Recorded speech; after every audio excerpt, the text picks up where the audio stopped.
Hi കൂട്ടുകാരെ, പുതിയൊരു വീഡിയോയിലേക്ക് എല്ലാവർക്കും സ്വാഗതം. അങ്ങനെ ഇനി കാണിക്കുന്നത് മാഷിനെയാണ് കേട്ടോ. മാഷ് മഞ്ചാടിയുടെ മുന്നിൽ വരിക. അപ്പം മാഷ് ഇങ്ങനെ പഠിക്കുന്നൊരു രംഗമാണ് മാഷ് കാണുന്നത്. അപ്പോൾ മഞ്ചാടിയോട് ചോദിക്കാം, മോളെ നീ പഠിക്കുകയായിരുന്നോ? അതെ അച്ഛാ, നാളെ എക്സാം ആണെന്ന് പറയാം കേട്ടോ. അയ്യോ, എന്നാൽ ഞാൻ നാളെ വരാം, ഇന്നിപ്പോൾ നിന്നോട് സംസാരിക്കുന്നില്ല. അത് കേൾക്കുന്ന മഞ്ചാടി പറയണേ, എൻ്റെ പഠിപ്പൊക്കെ കഴിഞ്ഞ അച്ഛാ, ഇനി നാളെ രാവിലെ ഒന്ന് നീറ്റിട്ട് മൊത്തത്തിലൊന്ന് നോക്കണം, അത്രയേ ഉള്ളൂ. അത് കേട്ട ഉടനെ തന്നെ, അത് വേണ്ട മോളെ, നിന്നോട് ഞാൻ ചോദിക്കുന്ന ചോദ്യം ചിലപ്പോൾ നിൻ്റെ പരീക്ഷയെ ബാധിക്കും, അത് ഒഴിവാക്കാൻ ഏറ്റവും നല്ലതായിരിക്കും ഞാനിപ്പോൾ പോകുന്നത്. അത് കേട്ട ഉടനെ തന്നെ പറയാണ്, അത് വേണ്ട, അച്ഛൻ പറഞ്ഞോളൂ. ഇനിയിപ്പോൾ അച്ഛൻ അത് പറഞ്ഞില്ലെങ്കിലായിരിക്കും എൻ്റെ ടെൻഷൻ, എനിക്ക് ഏറെ ടെൻഷൻ കൂടത്തുള്ളൂ. അത് കേട്ട ഉടനെ തന്നെ, വേണ്ട മോളെ, ഒഴിവാക്ക്. അല്ല അച്ഛൻ പറയൂ, എനിക്ക് എങ്ങനെ അച്ഛൻ എന്നെ എന്ത് ടെൻഷനാക്കുന്ന കാര്യത്തെക്കുറിച്ച് പറഞ്ഞാൽ എന്നെ അത് ബാധിക്കത്തില്ല. കാരണം എനിക്ക് എക്സാമിന് പഠിക്കാനുള്ളത് ഞാൻ നന്നായി പഠിച്ചിട്ടുണ്ട്, അത് അച്ഛൻ ആദ്യം മനസ്സിലാക്കുക എന്ന് പറഞ്ഞുകൊണ്ട് തന്നെ, എന്നാൽ ശരി ഞാൻ പറയാമെന്ന് പറയാം കേട്ടോ. ഇതേ സമയം മോളെ, ഞാൻ നിൻ്റെ കൂടെ നടക്കുന്ന ആ ബോയ് ഫ്രണ്ടിനെ കുറിച്ചാണ് അറിയാനാണ് എനിക്ക് താല്പര്യം. കാരണം നീ അന്ന് എന്നോട് പറഞ്ഞു, ബോയ് ഫ്രണ്ടിൻ്റെ കൂടെ ഞാൻ പോയെന്നു, ആരെന്ത് അവനെന്ത് എന്നൊന്നും ഞാൻ എന്നോട് അന്വേഷിച്ചിട്ടില്ല. ഇപ്പോൾ ഭാനുമ്മ പറഞ്ഞു, വീട്ടിൽ വന്ന് 2 പ്രാവശ്യമായി നിന്നെ അവൻ എടുക്കുന്നു ഇറക്കുന്നു എന്നൊക്കെ. അപ്പോൾ അത് ആരെന്നറിയാൻ എനിക്ക് അവകാശമുണ്ടല്ലോ.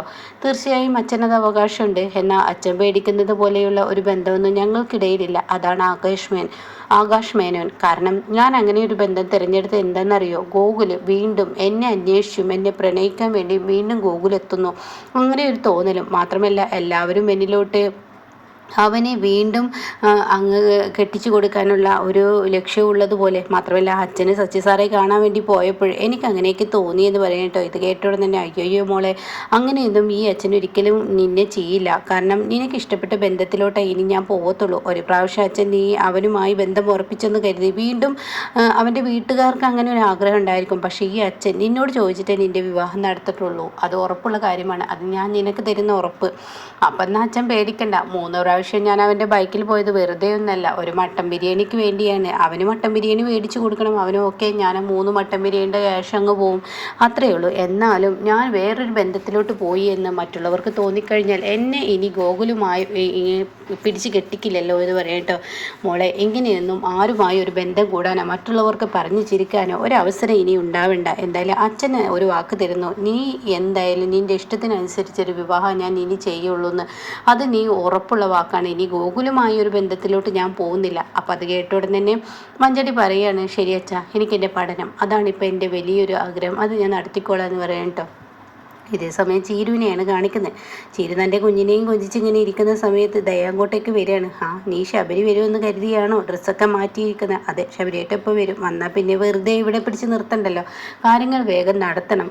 എന്തായാലും ശബരിയെ വന്നാൽ എന്തായാലും കാര്യം നടത്തുന്നതിന് നിനക്ക് ഉറപ്പുണ്ടോ?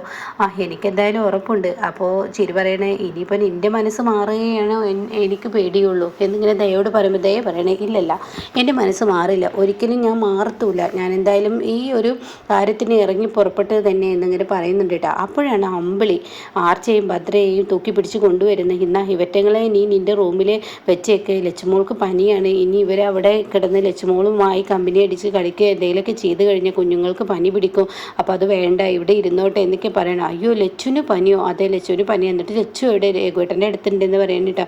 ഇതേ സമയം രഘു ആണെങ്കിലും മരുന്ന് കൊടുക്കാൻ കുഞ്ഞിനെ ഇങ്ങനെ നിർബന്ധിക്കുക, കുഞ്ഞു കുടിക്കുന്നില്ല. അങ്ങനെ ഈ സമയം ഉടൻ തന്നെ ചിരു അങ്ങോട്ടേക്ക് വരിക. എന്നിട്ട് കുഞ്ഞിനെ തൊട്ടിട്ട്, മോളെ നല്ല പനിയുണ്ടല്ലോ, എന്താ രഘുവേട്ടൻ കുഞ്ഞിനെ ഇങ്ങനെ വെച്ചുകൊണ്ടിരിക്കുന്നത്? അമ്പിളി ചേച്ചിയും കൊണ്ട് രഘുവേട്ടൻ പോകാൻ നോക്കി, ഇപ്പോഴത്തെ പനിയൊക്കെ പ്രശ്നമാണ്, ചുമയോ ഒക്കെ പാടെ കൂടി ഉണ്ടെങ്കിൽ അത് ശ്രദ്ധിക്കേണ്ടിയിരിക്കുന്നു, രഘുവേട്ടൻ കുഞ്ഞിനെയും കൊണ്ട് പോകാൻ നോക്കിയെന്ന് പറഞ്ഞു ഉടനെ രഘു പറയണം, അതെന്തായാലും ആവട്ടെ, ഇപ്പോൾ ചുമ ഉണ്ടെന്ന് തോന്നിയത് കൊണ്ടാണ് ഞാൻ കഫ് സിറപ്പ് കൊടുക്കാൻ ഒരുങ്ങിയത്, എന്നാൽ അവൾ കുടിക്കുന്നില്ല, ഇനി ഒന്ന് കൊടുക്കുമെന്ന് നോക്കിയൊക്കെ എന്ന് പറയുമ്പോൾ അമ്പിളി അങ്ങോട്ടേക്ക് വന്നിട്ടോ. അപ്പോൾ അമ്പിളി വന്നിട്ട് പറയണേ, ചിരു, നീ എന്ത് പ്രവൃത്തിയാണ് ചെയ്യുന്നത്? ലച്ചുവിനെ അടുത്തോട്ട് നീ എന്തിനാ വന്നത്? ലച്ചുവിൻ്റെ പനി നിനക്കേറ്റ് വന്നു കഴിഞ്ഞാൽ തീർച്ചയായും അത് പ്രശ്നമാവും. ആ പ്രശ്നം ഒഴിവാക്കാനല്ലേ ഞാൻ കുഞ്ഞുങ്ങളെ നിൻ്റെ റൂമിലോട്ട് കൊണ്ടുവന്നത്? 1 മാസം പോലും തികയാത്ത ആ പൊടിക്കുഞ്ഞിന് പനി വന്നാൽ പിന്നെ പിടിച്ചാൽ കിട്ടത്തില്ല. എനിക്ക് ഈ പറഞ്ഞതൊന്നും മനസ്സിലാവുന്നില്ല, നീ അങ്ങോട്ടേക്ക് പോകും. എൻ്റെ ചേച്ചിക്ക് ഇത്ര വലിയ പേടിയുണ്ടെങ്കിൽ ലച്ചുവിനെ ആദ്യം ഹോസ്പിറ്റലിൽ കൊണ്ട് രഘുവേട്ടനെയും കൊണ്ട് ഹോസ്പിറ്റലിലോട്ട് പോകാൻ നോക്കുക, അങ്ങനെയല്ലേ ചേച്ചി ചെയ്യേണ്ടത്? അല്ലാതെ പനിയുണ്ടെന്ന് പറഞ്ഞ് ഇവിടെ വെച്ച് കളിക്കുകയാണ് ചെയ്യേണ്ടത്. അതെന്തെങ്കിലുമൊക്കെ ഞാൻ ചെയ്തോളാം, നീ ഇപ്പോൾ പോയിക്കോ റൂമിലോട്ട് എന്ന് പറയുമ്പോൾ ശബരി എത്തിയിട്ടോ. അങ്ങനെ ശബരിയെ സ്വീകരിക്കുകയാണ്. അപ്പോഴേക്കും ദയ പുറത്തോട്ട് വരികയാണ്. അപ്പോൾ ശബരി പറയണേ എന്തായാലും ഇനി ഹോസ്പിറ്റലിലോട്ട് പോകാം, കാര്യങ്ങളൊക്കെ വേഗം ഞാൻ കേട്ടപ്പോൾ പെട്ടെന്ന് കുഞ്ഞിനെ കളയാമെന്ന് പറഞ്ഞപ്പോൾ ദയ എനിക്ക് അപ്പോഴത്തെ ഒരു ദേഷ്യത്തിൽ അങ്ങനെയൊക്കെ എടുത്ത് ചതി. പിന്നീട് ആലോചിച്ചപ്പോൾ അതിൽ സത്യമുണ്ടെന്ന് എനിക്കും തോന്നി. അപ്പോൾ എന്തായാലും ദയ നീ എന്താ തീരുമാനിച്ചിരിക്കുന്ന, ഹോസ്പിറ്റൽ ഏതാ, എവിടെയാണ്, എങ്ങനെയാണ് കാണിക്കേണ്ടത്, അതൊക്കെ ഒന്ന് നീ പറ. നീ തീരുമാനിക്കുന്നതിനനുസരിച്ച് ഇനി ഞാൻ മുന്നോട്ട് പോകും. അപ്പോൾ ഉടൻ തന്നെ ശബരി പറയാണ് അമ്പിളി ചേച്ചിയും കൂടെ വരില്ലേ, ഞങ്ങൾക്ക് ഒറ്റയ്ക്ക് പോകാൻ പറ്റത്തില്ലല്ലോ എന്ന് പറയണം. അത് കേട്ട ഉടനെ തന്നെ പറയണേ അയ്യോ അമ്പിളി ചേച്ചി കൂടെ വരില്ല കേട്ടോ, കാരണം ചീരു ഇവിടെ ഒറ്റക്കാണ്, ചീരുവിൻ്റെ മക്കളും, അപ്പോൾ ഞാൻ വരില്ല. അപ്പോൾ അത് കേട്ട ഉടനെ തന്നെ ദയ പറയണം പ്ലീസ് ചേച്ചി എൻ്റെ കൂടെ ഒന്ന് വായോ, രഘുട്ടനും അമ്പിളി ചേച്ചിയും കൂടി വരണം, മാത്രമല്ല ലച്ചുവിന് പനിയല്ലേ അവളെയും ഒന്ന് കാണിക്കാം, അപ്പോൾ അതുകൊണ്ട് പ്ലീസ് ചേച്ചി ഒന്ന് വായോ എന്നൊക്കെ ഇങ്ങനെ പറയണം. ആ സമയം ചീരി പറയണേ എൻ്റെ ചേച്ചി അടുത്തല്ലേ ഇപ്പോൾ ഹോസ്പിറ്റലിൽ, ഈ അടുത്ത് പോയി വരെ അത്ര വലിയ പ്രശ്നമൊന്നുമില്ല, ചേച്ചി ഒന്ന് കൂടെ പോയിക്കോളൂ എന്ന് പറയട്ടോ. ഈ സമയം ഇല്ല ഞാൻ പോകുന്നില്ല, നിന്നെ ഒറ്റക്കാക്കി പോകാൻ പറ്റത്തില്ല എന്ന് പറയണം. അപ്പോൾ വീണ്ടും പറയണേ ചേച്ചി ഒന്ന് പോയിക്കോളൂ പ്ലീസ് ചേച്ചി ഒന്ന് പോ എന്ന് പറയണം കേട്ടോ. ഇനി ഞാൻ കാരണം ആർക്കും ഒരു തടസ്സവും വേണ്ട, ഞാൻ പൊയ്ക്കോളാം എന്ന് പറയും കേട്ടോ. പിന്നീട് കാണിക്കുന്നത് സുശീല പുറത്ത് അടുപ്പ് കൂട്ടിയിട്ട് അതിങ്ങനെ കത്തിച്ചു കൊണ്ടിരിക്കുന്ന ഒരു സമയമാണ്. അപ്പോൾ കാണാം വിച്ചുമോൻ അങ്ങോട്ടേക്ക് വരുന്നു കേട്ടോ. ആ സമയം അനുപം അത് അവിടെ നിന്ന് കാണുന്നുണ്ട്. അയ്യോ വിച്ചുമോൻ ഇങ്ങ് വായോ എന്ന് പറയുമ്പോൾ അയ്യോ എൻ്റെ കൈ പൊള്ളിയേ എന്ന് പറഞ്ഞ് വിച്ചുമോൻ കരയാണ്. അത് കേട്ടിട്ട് സത്യനും ശ്യാമും സോനയൊക്കെ ഓടി വരികയാണ്. എന്തൊരു കഷ്ടമാണ് ഇവിടുത്തെ ഒരു കാര്യം, കൈ പൊള്ളി കുഞ്ഞിൻ്റെ എന്നൊക്കെ ഇങ്ങനെ പറയുകയാണ്. അപ്പോഴേക്ക് ഈ അമ്മ എവിടെ പോയി കിടക്കുകയാണെങ്കിൽ അമ്മ എന്തായി അടുപ്പത്ത് മുറ്റത്ത് അടുപ്പും കൂട്ടിയിട്ട് അമ്മ എങ്ങോട്ടാണ് പോയത് എന്നൊക്കെ പറഞ്ഞ് വളരെ ദേഷ്യത്തോടു കൂടി അനുപമ സംസാരിക്കുമ്പോൾ സുശീല പട്ട കൊത്തിക്കൊണ്ടിരിക്കുകയാണ് കേട്ടോ. അങ്ങനെ സുശീല ഓലക്കുടിയുമായി അങ്ങോട്ടേക്ക് വരികയാണ്.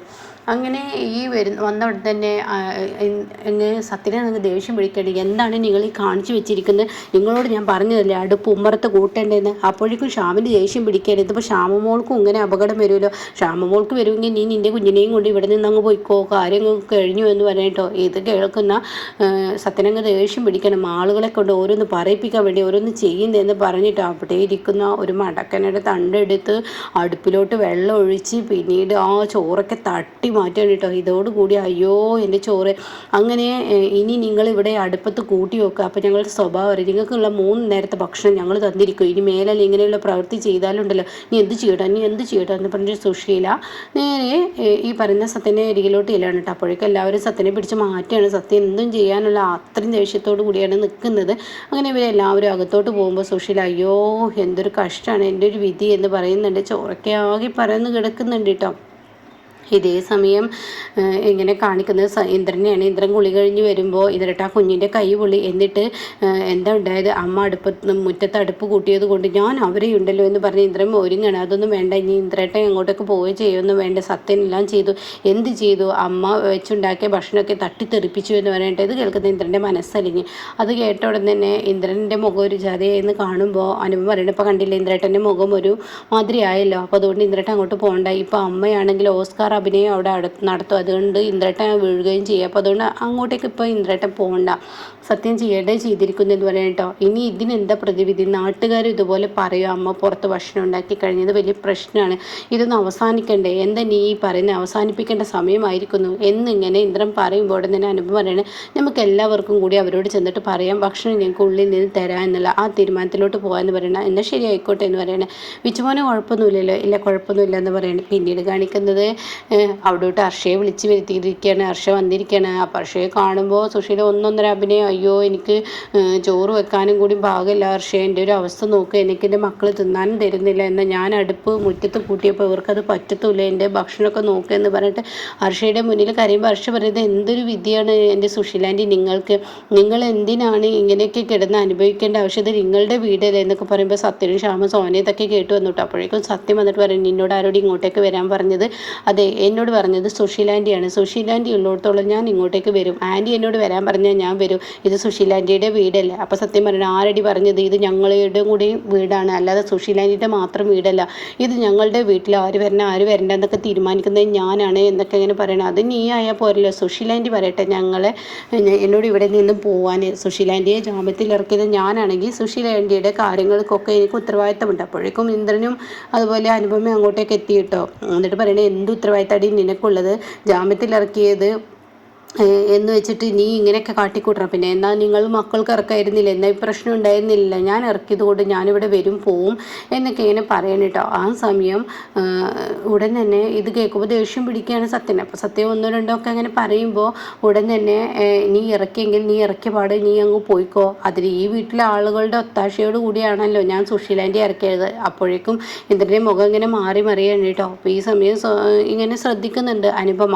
ഇതേ സമയം ഞാൻ ഈ വീട്ടിൽ ആളുകളുടെ ഒത്താശയോട് കൂടിയാണ് സുശീലാൻ്റിയെ ഇറക്കിയത്. മക്കൾക്ക് ഇവിടെ ആവശ്യമുണ്ട്, എന്നാൽ അഭിനയമാണ്, എന്നാൽ അത് പറയാതിരിക്കാൻ വയ്യ. സോന നീ എന്നെ തേടി വന്നില്ലേ നിൻ്റെ അമ്മയെ ഇറക്കണം എന്ന് പറഞ്ഞിട്ട്.